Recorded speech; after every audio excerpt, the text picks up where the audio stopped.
everyone, I'm Dina. And I'm Charlotte. Welcome to the Grim Curriculum Extra Credit. How the heck are you, Charlotte?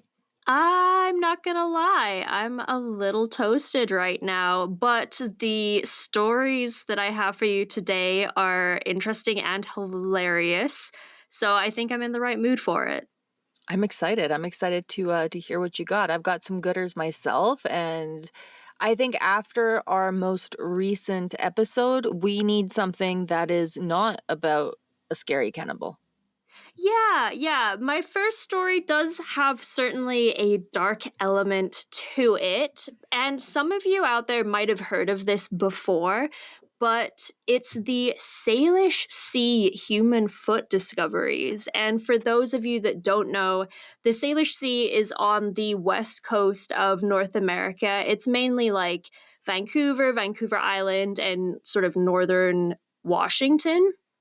And basically, since August 20th, 2007, feet in shoes by themselves just wash up on the shores. You don't want that. That is horrifying. Yeah, it certainly had people kind of puzzled because these feet were of all different sizes. They belonged to all different genders, all different ages. They were the feet of men, women, and children, and they were all wearing different shoe brands. They couldn't really link them together. Some of the feet that were discovered ended up being matched to one another, but in some cases, like this one, a man's right foot was found on the shore of Valdez Island, British Columbia, on August 26, 2007. And then it was found quite a few months later on June 16th, 2008, on West Ham Island, BC. So these feet are just showing up all over the place. That's a good way to ruin a picnic. Because a lot of them were found by members of the public as well, which is, that would really upset your day for sure. Wouldn't it? So this is starting to look obviously very suspicious to everybody in the know. By the time the fifth foot was found, this sort of became a international media sensation, right? People are like, what the fuck is happening on the west coast of North America right now? But as it turns out, they don't think it's anything overly malignant. It's not unusual for the foot to detach when a body decomposes just because of the structure of the bones. Mm-hmm. And because they're in the shoes cause them to float, so they float ashore. But what is weird is no other body parts show up. Like, it's only the feet. Honestly, like, maybe they're getting eaten. That's where the logical part of my brain goes, but then at the same time, it's just like, that's weird. Quite a few of them. So 15 of the 20 feet that have shown up were found in British Columbia, and 13 of those 15 have been identified through DNA analysis and all sorts of stuff like that. There was quite a few hoaxes, which is really kind of, I don't know, like, guys, don't do shit like this. Apparently, another human foot discovered June 18th, 2008 on Tyee Spit near Campbell River on Vancouver Island was a hoax. It was a skeletonized animal paw, which had been put in a sock and a shoe and then stuffed with dried seaweed. That's like a messed up thing to do. So twisted. And the Mounties, the Royal Canadian Mounted Police, had to launch an investigation into all this. After the 11th foot was found at the end of August in 2011, several running shoes containing what police suspected was just raw meat were found. Ew. Yeah. So there's people out there like fucking around with the popo. So yeah. What do you think it is? Based on the people that have been identified, they've all sort of died. Like, there's been explanations for their deaths, whether it be they've passed away because they've taken their own lives or they've drowned and it just the way they wash up. Yeah. Their deaths themselves aren't all that unusual, but it's just like, where's the rest of you? Oh my God, seriously. Yeah, I'm Ugh. not really sure. I mean, the coroner in BC doesn't seem too phased about it. He said foul play's basically been completely ruled out for the reasons I said before, and that their feet had just detached during the normal decomposition process. Ugh.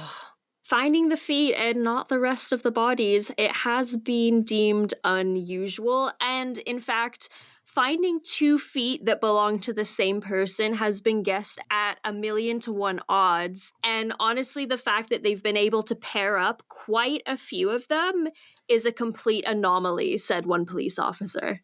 Oh, that's wild. Honestly, like, because you're right. Yeah, what are the odds of that? Yeah. So, yeah, these people aren't particularly linked. Don't worry, it's not some sort of crazy serial killer. And in fact, this goes back a long way. As much as there has been 20 feet wash up in recent times, way, way back in 1887, a boot with a foot in it washed up on British Columbia's coast. And again in 1914, another human leg encased in a high boot was found on the beach.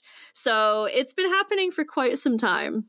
That's not the way you want your body to be discovered, is it? No, I don't think so. So I guess for you tourists out there and you locals that live in the Salish Sea Islands and on Vancouver Island, I guess watch out for lonely feet washing up on your beaches. And those of you who are from around there, do you know something that we don't? Send us an email at thegrimcurriculum@gmail.com. Let us know, because I feel like there's something we're missing here. This is just weird. Yeah, I'm so open to your theories as to why we're only finding feet washing up on these beaches. Oh, I hate that. Right? It's creepy. I wouldn't want to be like walking my dog one day and you just like see a lonely Reebok or some shit and you're like, ah, no, not again. And you can't avoid it. You have to do something about it. Yeah, 100%. You have to call the police. You have to go over and check because if you call the police and it's just a lonely shoe with no foot in it, you look like an idiot. So you have to go look. That's so awful. It is. Now, I'm gonna follow up that wacky story with another wacky story. This one does not involve any deaths per se. I'm gonna read directly from the Military Times article, just titled 84-year-old German sentenced after hiding World War II Nazi tank and anti-aircraft cannon in his house. Oh my God. And they have a picture of him at the top of the article, and he just looks like someone's granddad. You know what? That is just like he wanted that and he made it happen. Well, he had a horde of things. It wasn't just the tank and the 88 millimeter anti-aircraft flak cannon, Oh my but God. he had like basically an entire arsenal from World War II in his cellar. So the tank, he reportedly purchased it and restored it back in the 1970s. He brought it to Germany after it was sitting untouched in an English junkyard for basically years and years. So he restored it. He kept it in his cellar, but he wasn't shy about showing it around. And according to local reports, he drove it on multiple occasions, even using it as a snowplow during a particularly harsh winter. You know what? That's something, if you have it, you have to brag about it. I mean, who has a World War II tank? There's not too many Seriously. people out there anymore. But back in 2015, the 84-year-old had his house raided after authorities saw some of his artifacts while conducting searches for stolen Nazi art from World War II. Oh my goodness. So, yeah, he was just unlucky. In addition to the tank and the cannon, officials found a mortar, a torpedo, 70 rifles and machine guns, more than 1,000 rounds of ammunition. However, most items were determined to be non-operational, but holy cow, little German granddad gives Texas a run for their money. Holy cow. That is amazing. You know what? Good for him. I mean, it's quite the collection. He also had an array of Nazi memorabilia, including busts of Hitler himself, Reich Eagle decorations, Nazi uniforms, swastika pennants, and SS rune shaped lamps. Oh my goodness. Okay, so not that innocent. No, I mean, it's one thing to have an interest in certain things. I think it's very important to upkeep on history because those who forget history are doomed to repeat it, as they say. Agreed. But when it takes nearly 9 hours for 24 German soldiers to remove all these items from your house, I think it's a little more than just a collection. Do you know what I mean? Oh, yeah, exactly. You shouldn't have, like, you know what? If you have one thing that's kind of, you can explain that away, but having like an entire giant collection, that's a bit of a red flag. And if your collection includes a 40-ton tank, then again, in his defense, they ended up all in museums. He was basically court ordered to donate them away or they had to be purchased. But he was sentenced to pay a pretty hefty fine. It was a 250,000 euro fine, which would be approximately 300,000 US. Holy shit. Yeah. So, little old granddad with a Nazi World War II horde in his cellar. Oof. I mean, that makes you go like, oh, maybe my grandparents aren't so bad. You never know who your neighbors are. That's also very true. All right, our next story takes us to Texas. Oh, speaking of Texas. Right?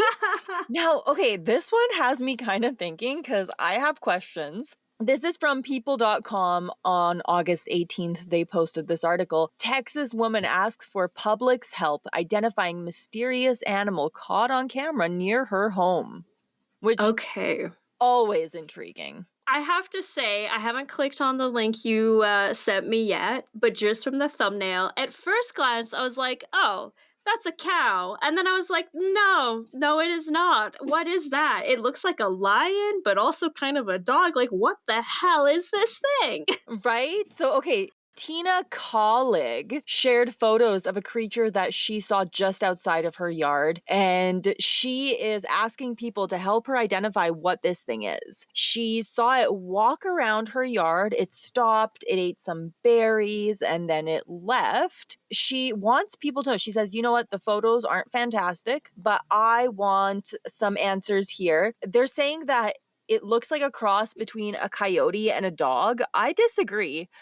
Charlotte, if you don't mind clicking the link that I sent you, I would like for you to let me know what you think. Because I have my theory. I'll say right now. It looks like a weird-ass lion thing. And that is where my head is at. I don't know. They're saying that it's a dog with skin issues, which I've seen dogs with mange. It doesn't look proportionally like a dog with mange. I don't know. It's just weird. It's such an odd thing because it looks equal parts canine and feline. Does that make sense? That's so accurate. I wonder, like, it looks fairly big also. Do we have a rough idea how big it is? It's a little hard to tell in the image. That's kind of the issue, is we don't really know. There is a theory Mm-hmm. that it is an American badger. Oh? And I'm looking up a picture right now. And I just looked up a photo, you guys. Feel free to like Google American badger right now while you're listening, unless you're like driving or something. But like, Google it. I don't think that's right. That's not the same animal. I think its legs are way too long. And Yeah.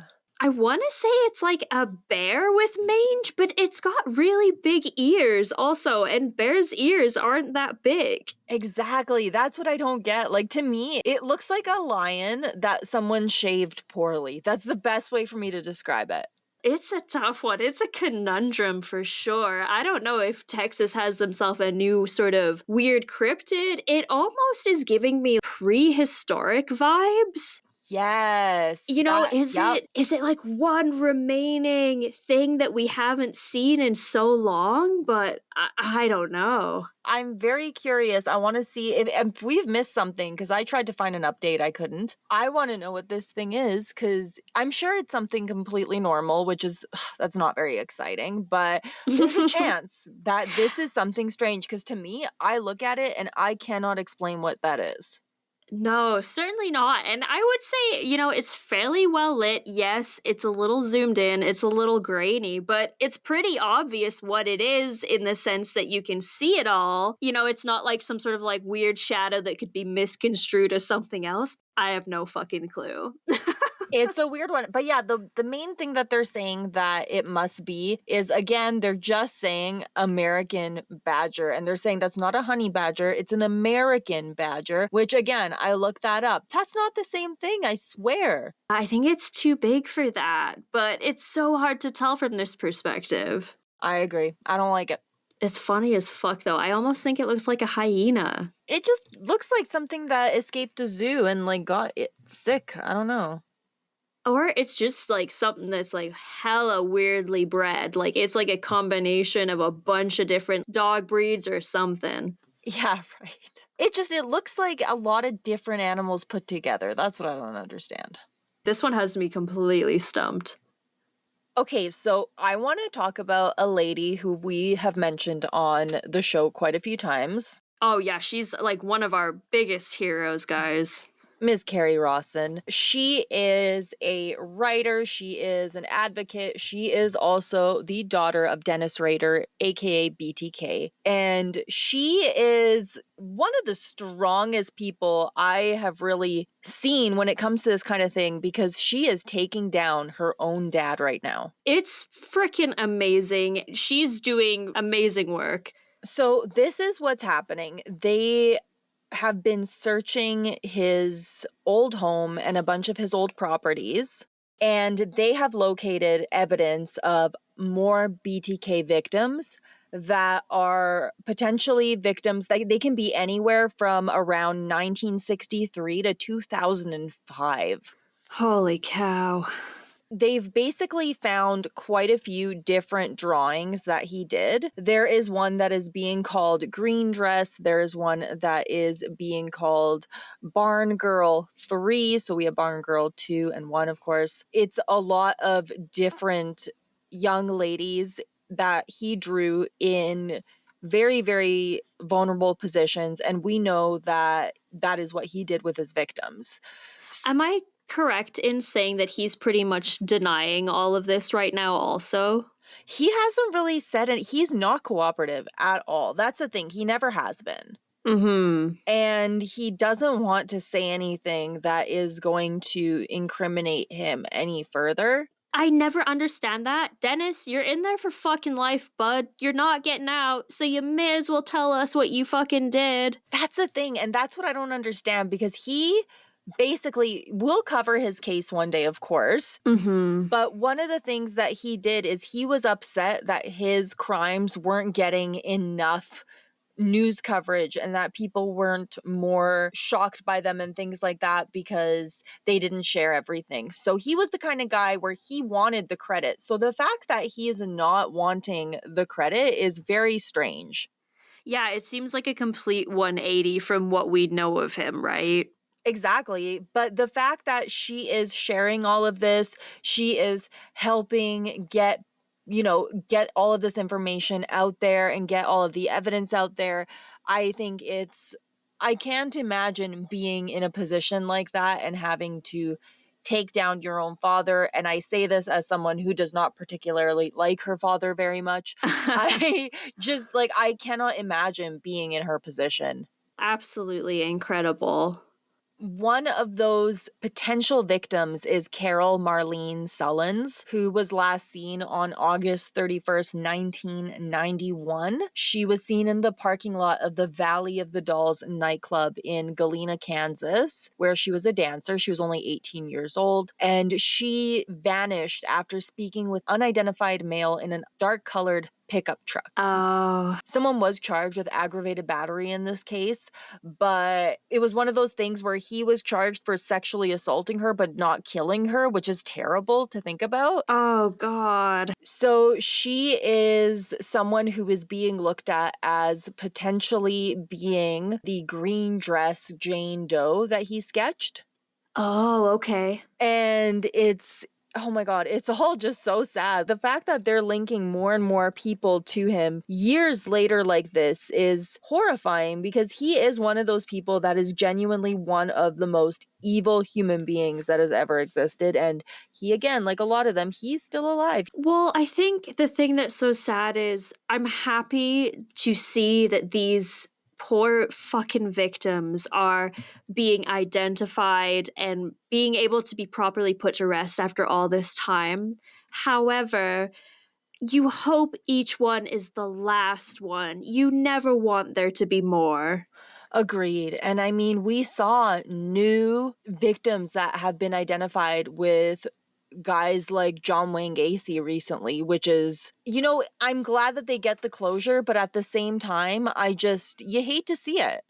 Yeah. You hope that whatever fucking number is on their Wikipedia as of right now, you hope that number does not climb. Right? At the same time, though, I would personally love to see him just go down even further because he is a terrible, terrible man. And if this coming out somehow can make his life even worse, I'll take it. You know what? If there are more victims out there to be found and identify, I 3000% hope we do, because each time we do, we prove to him that he's not as fucking smart as he thinks he is. He is awful and evil, and he's gonna rot in prison for the rest of his life. Absolutely. I could not agree more.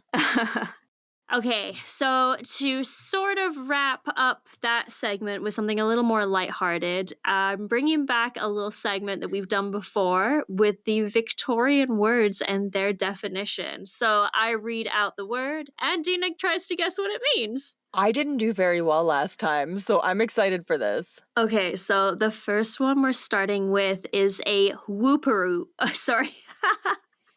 A whooper ups. A whooper ups? A whooper ups. WHOOPERUPS. Whooper ups. Okay. I'm gonna guess that it is like when you do something accidentally. It's whoops, like you did a whooper ups. You messed up a little bit.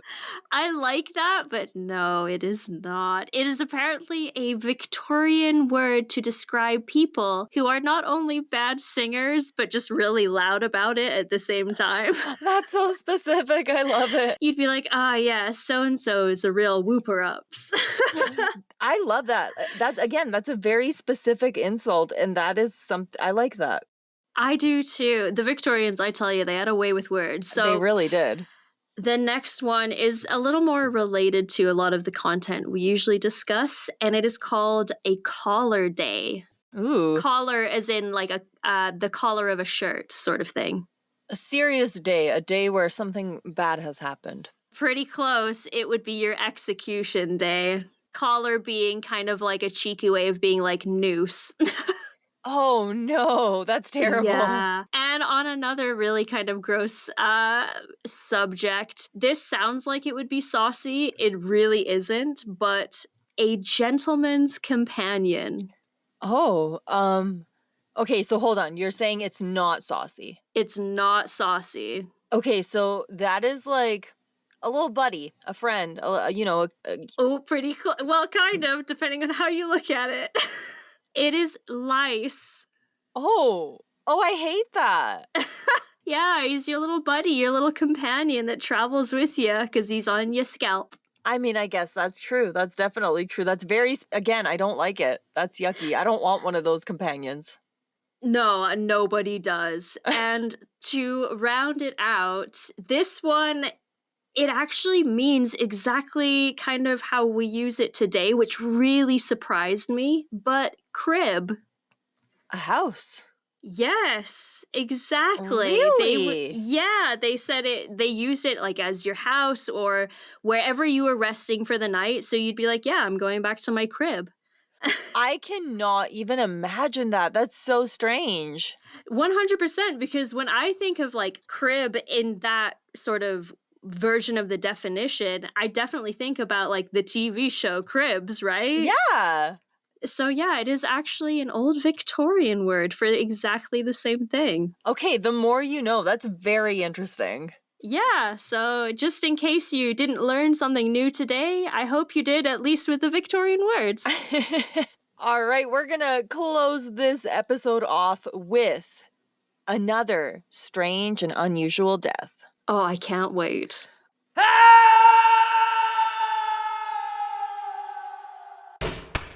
Today, unfortunately, I'm talking about 20 people. Oh dear. So we're going to go back. We're not going back very far. We're going to go back to August 25th, 2010. 20 passengers and crew of a Let L410 turbolet were killed in a crash Oh because God. a passenger had smuggled a crocodile on board. And You know what? I was not imagining where that was going at all. right? I probably spiked your audio again there too, but You did, whoa. I'm sorry. No, you're good. Okay, so what happened? This is so bad. So this one passenger smuggled this crocodile and it escaped mid-flight. Oh my God. And all of a sudden, someone's like, there's a crocodile on board. And everyone starts screaming, of course. And they get up out of their seats and they rush forward. Oh no. And that caused the plane to lose balance. Yeah, weight distribution is a thing. Yup.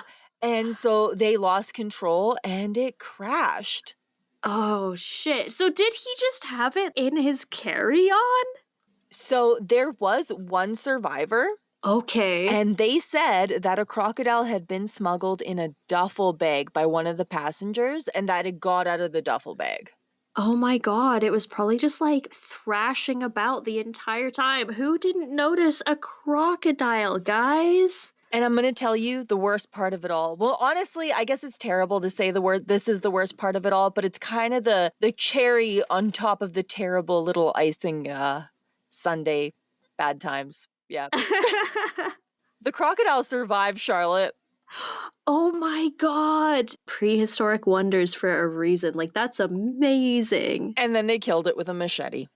No, Dina, why did you set me up like that to break my heart? Isn't that terrible? Like, doesn't that just make it so much worse? My fucking heart weeps for that poor crocodile. He did not deserve that. Justice for that fucking crocodile, please. Right? Isn't that just, I mean, he did not deserve to die. No one deserved to die in this story. Not that anyone ever would, really. But, I mean, that's terrible. Oh my goodness, that is truly tragic in the most roller coaster of emotions kind of way. Right? Holy shit, I have to say, you have made my jaw drop with that one. Here's the thing. We aren't even close to ever running out of these deaths because so many of them are so crazy and people just die in really shitty ways all the time. The list is not probably going to get shorter anytime soon, that's for sure. No, it is not. All right, guys. Well, that is where we will leave you for today. Thank you so much for listening, as always. You can, of course, find all our other episodes on all the other platforms. You can check out the links in our description below for our social medias and our TikTok and all that good stuff. Yeah, we have been wanting to go live. We don't know where. Apparently, we can't make that decision. Well, apparently on TikTok you need 1,000 followers to go live, which is something we learned the other day. So yeah, if you're not following us on TikTok and that's your jam, feel free to search us up. We're just the Grim Curriculum on basically everything. Yeah, and that kind of thing helps. We really appreciate it. Thank you all so much for listening, everyone. This has been the Grim Curriculum Extra credit.